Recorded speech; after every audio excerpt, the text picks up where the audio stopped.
जावा 7 में exception handling के अंदर कुछ एडिशनल फीचर्स डाले गए। मैंने बोला जावा 7 में एक्सेप्शन हैंडलिंग के अंदर कुछ एडिशनल फीचर्स डाले गए, है ना। मैं उन फीचर्स के बारे में बात करूंगा। तो beginning with JDK 7, two interesting and useful features have been part of the exception handling system. तो भाई मैंने बोला कितने फीचर्स ऐड किए गए? 2। पहला था मल्टी कैच। पहला कौन सा फीचर था? Multi catch. और दूसरा कौन सा फीचर था? Try with resources. तो ये दो नए फीचर्स जोड़े गए। मैंने बोला ये दो नए फीचर्स जोड़े गए कब? जावा 7 में। किसके अंदर? एक्सेप्शन हैंडलिंग में। ना पहला कौन सा फीचर था? Multi catch. अब मल्टीपल कैच में क्या होता था कि भाई आप एक ही कैच ब्लॉक के अंदर एक से ज्यादा एक्सेप्शंस को हैंडल कर सकते थे। मल्टी कैच, एक ही कैच ब्लॉक के अंदर एक से ज्यादा एक्सेप्शंस को हैंडल कर सकते थे। आपको दोनों एक्सेप्शन के बीच में पाइप ऑपरेटर यूज करना पड़ता था। तो the multi catch feature allows 2 और more exceptions to be caught by the same catch clause. एक कैच क्लॉज एक से ज्यादा एक्सेप्शंस को कैच कर सकता है। आपको मल्टीपल एक्सेप्शंस के बीच में पाइप ऑपरेटर लगाना पड़ता था। तो यहां पे एक एग्जांपल भी दिया है मैंने, अगर आप देखें तो यहां पे मैं दो एक्सेप्शन को कैच कर रहा हूं, नंबर फॉर्मेट एक्सेप्शन और array index out of bound exception, और दोनों के लिए कॉमन ऑब्जेक्ट क्या है? ई।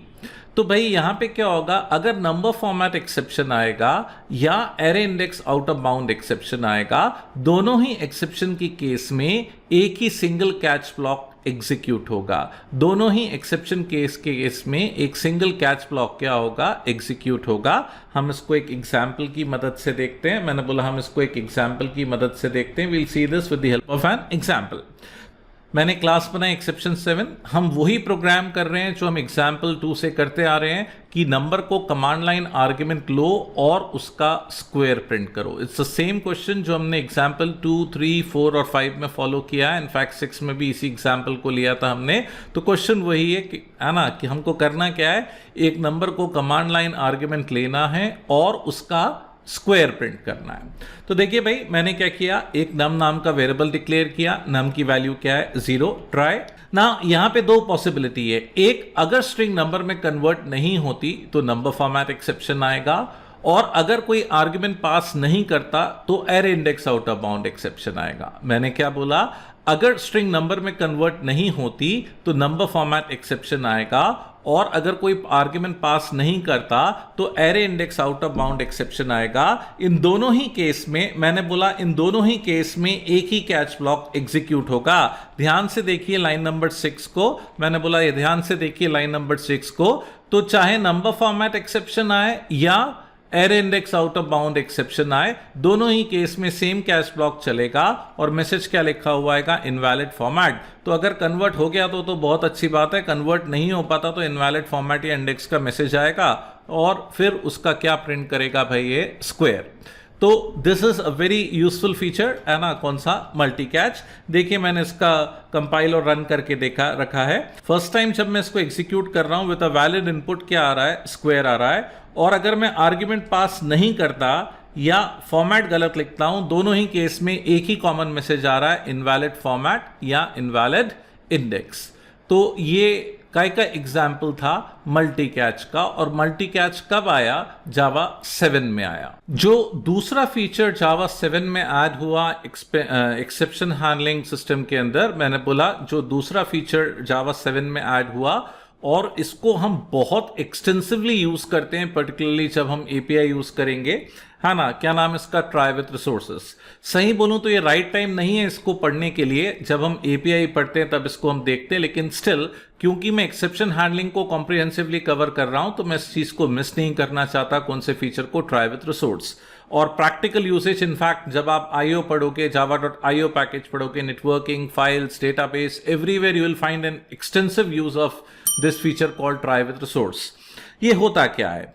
Try with resource is based on an expanded form of the try statement. ये ट्राई का एक एक्सपैंडेड फॉर्म है। मैंने बोला ये ट्राई का एक क्या है? एक्सपैंडेड फॉर्म है। इसमें होता क्या है? Try with resources automates the process of releasing a resource. अगर आप कोई भी रिसोर्स यूज करते हो ये ऑटोमेटिकली उस रिसोर्स को रिलीज कर देता है। मैंने बोला ऑटोमेटिकली इस रिसोर्स को क्या कर देता है, रिलीज करता है। Such as a file which is no longer needed, file हो, डेटाबेस का कनेक्शन हो, नेटवर्क का सॉकेट हो, बहुत ज्यादा यूज होता है ट्राई विथ रिसोर्स। इसको यूज करने का फायदा क्या है, ये रिसोर्स को ऑटोमेटिकली रिलीज कर देता है ना। एक बार मुझसे एक स्टूडेंट ने पूछा सर रिसोर्स को रिलीज कर देता है लेकिन ये रिसोर्स होता क्या है। भाई resource can be any class जो ऑटो क्लोजेबल इंटरफेस को इंप्लीमेंट करती है। वो कोई भी क्लास जो ऑटो क्लोजेबल इंटरफेस को इंप्लीमेंट करती है उसको हम रिसोर्स की तरह यूज कर सकते हैं। ऑटो क्लोजेबल है ना। मैं इस चीज के बहुत डिटेल में जाऊंगा पर्टिकुलरली जब हम फाइल्स पढ़ेंगे या नेटवर्किंग पढ़ेंगे या डेटाबेस पढ़ेंगे, क्योंकि बहुत ज्यादा ये यूज होता है। अभी मैं इन शॉर्ट यही लाइन बोलूंगा कि resource can be any class that implements auto closable interfaces, auto closable interface. और फाइल्स हो गई है ना, स्ट्रीम्स हो गई, networking connections, database connection, sockets, ये सब ऑटो क्लोजेबल इंटरफेस को इंप्लीमेंट करता है। हम इसको एक एग्जांपल के थ्रू देखते हैं। अब यहां पे होता क्या है भाई, द कॉन्सेप्ट क्या है, हम ट्राई के आगे ब्रैकेट में कोई भी रिसोर्स का ऑब्जेक्ट बना देते हैं, है ना। For example let me make you very clear, यहां पे मैं आईओ पैकेज नहीं पढ़ा रहा, लेकिन मैंने क्योंकि ये रिसोर्स को यूज करता है तो मैंने सिंपलेस्ट फॉर्म ऑफ रिसोर्स को ऑब्जेक्ट बनाया है ना। तो भाई मैंने आईओ पैकेज से एक फाइल राइटर नाम की क्लास यूज करिए। फाइल राइटर में मैं 3 लाइनों में फाइल पे मैसेज लिख रहा हूं, है ना। तो ट्राई विद रिसोर्स क्या है, यहां पे रिसोर्स क्या है, फाइल राइटर का ऑब्जेक्ट बनाया।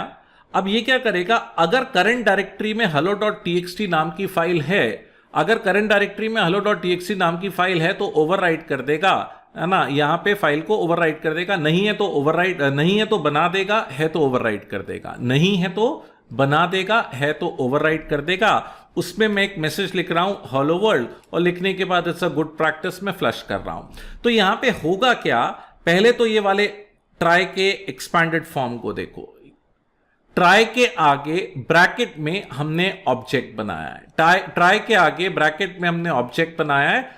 आप यहां पे एक से ज्यादा ऑब्जेक्ट भी बना सकते हो। क्वेश्चन कम किसका ऑब्जेक्ट बना सकते हो, रिसोर्स का। रिसोर्स क्या होता है, जो ऑटो क्लोजेबल इंटरफेस को इंप्लीमेंट करता है। जैसे यहां पे फाइल राइटर एक रिसोर्स है, जैसे फाइल राइटर यहां पे एक रिसोर्स है।